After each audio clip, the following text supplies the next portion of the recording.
Сәлем достар, жұмыртқа, секер, бал, тұз және жұмсақ сары майды қосып 15 минутта дайын болатын бал қосылған печенье дайындаймыз. Енді оған ұн, разрыхлитель қосып араластырып қамыр илейміз.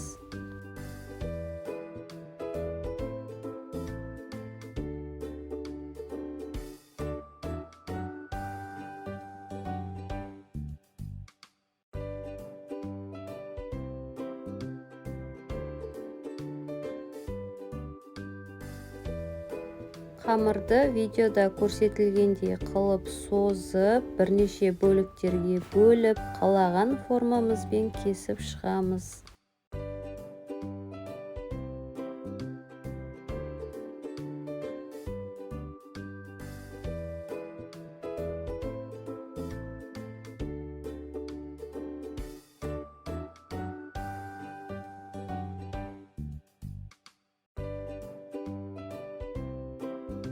Барлығын дайындап алып, пеште 180 градуста 15 минут пісіреміз.